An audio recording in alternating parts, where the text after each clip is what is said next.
Baik, terima kasih Anda masih bersama kami pemirsa, dan kami akan lanjutkan lagi perbincangan kali ini masih membahas mengenai sinergi ulama dan juga lembaga penyiaran untuk menjaga kualitas informasi dan etika di era digital. Kami masih ada waktu untuk Anda yang mau ikut bergabung, yang akan telepon bisa di 4477666.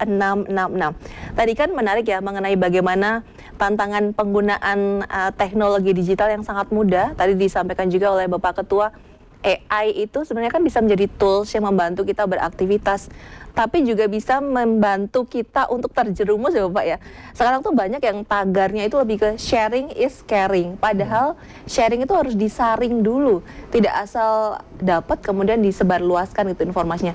Radio dan televisi menjadi salah satu media yang berperan menjaga kunci ini tetap aman, menjadi punya pagar gitu. Jadi kalau ada yang bikin informasi di media digital itu verifikasinya belum jelas, masyarakat bisa cek lagi di televisi dan radio seperti apa. Nah ini kalau secara umum produksi konten-konten di radio televisi, kalau Bapak melihat seperti apa Pak di DIY? Kami melakukan pengamatan ya langsung ya, karena kami punya alat pemantau di KPID ya, di kantor. Meskipun sebagian besar televisi kita kan berjejaringan ya, yang di Jakarta, tetapi yang di lokal itu memang bisa kita cermati ya lebih mendalam.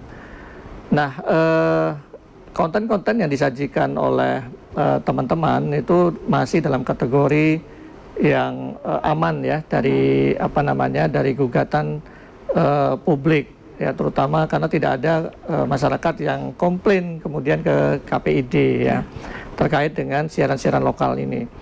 Berarti teman-teman di lembaga penyiaran di DIY itu sudah menerapkan P3 dan SPS-nya dengan sangat baik. Nah, kami kemudian ya berharap agar ada kreativitas lebih gitu ya, karena DIY ini kebudayaannya sangat kental, dan itu kalau kita gali sedalam apapun itu semakin menarik dan semakin menarik.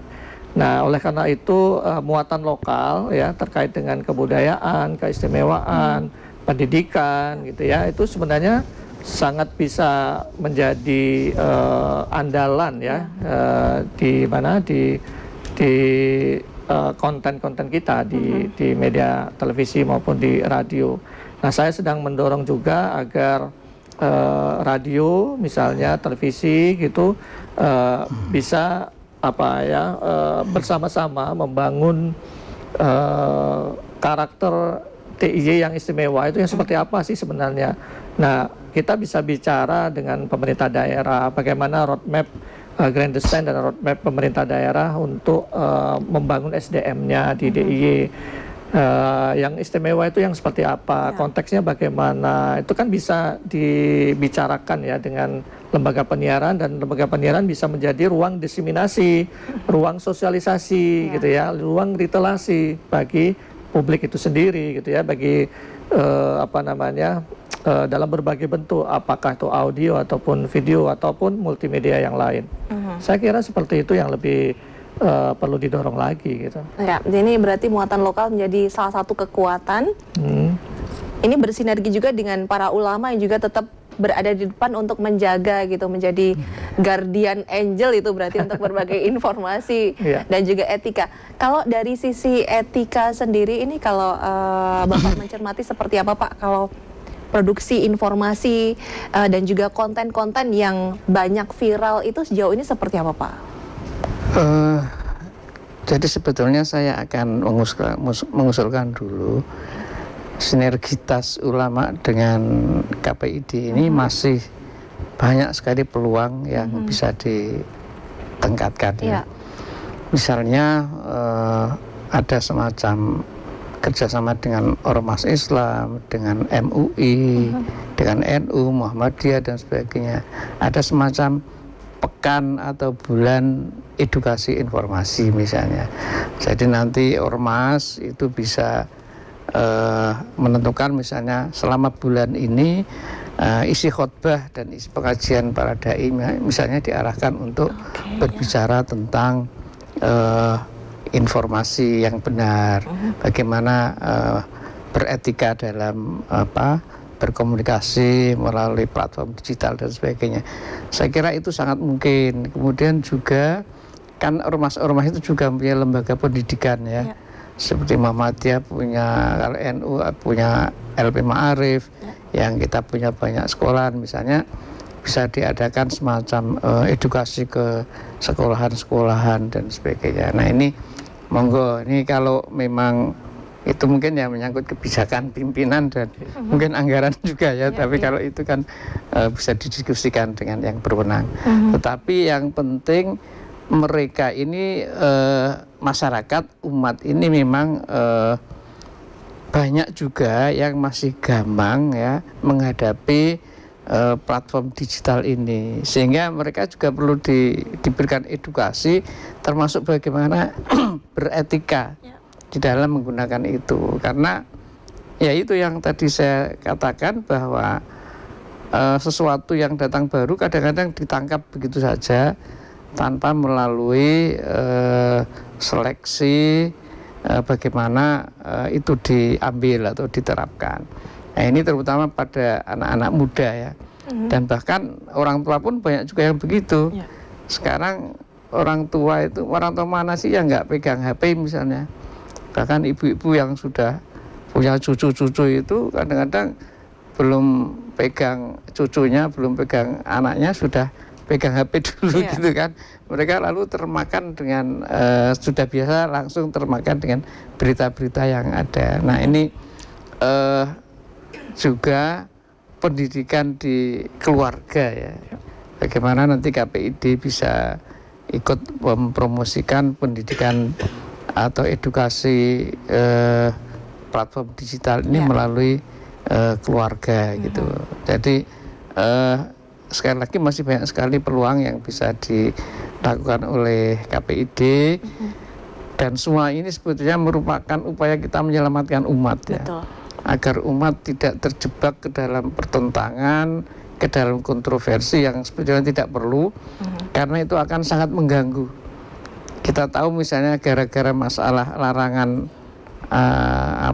penggunaan platform digital ya, kejadian yang di Nepal seperti apa sekarang ini kan. Karena semakin dilarang semakin penasaran. Iya makanya itu. Jadi nampaknya kan kebijakannya bukan untuk melarang tapi mendidik gitu kan, mengedukasi. Nah, saya kira itu bisa dilakukan gitu. Baik, kemudian yang terakhir mungkin dari Pak Zudi, kemudian nanti Pak Hazwan, ada harapan apa Pak untuk ke depannya gitu yang bisa disampaikan, termasuk juga himbauan kepada masyarakat, silakan.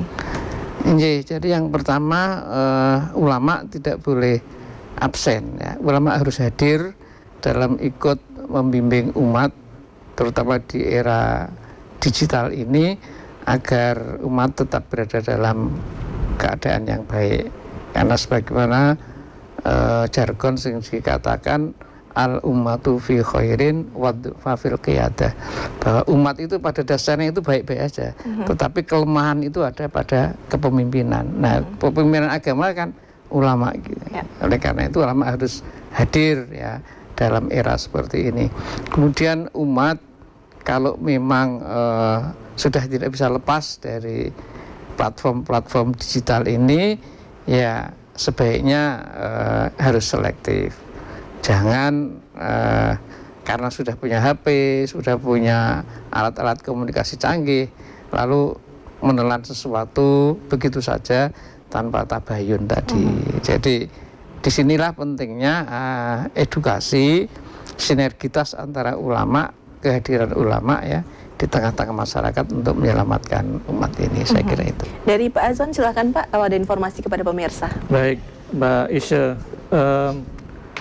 Saya menghimbau kepada publik di daerah istimewa Yogyakarta agar tidak termakan dengan viralitas ya.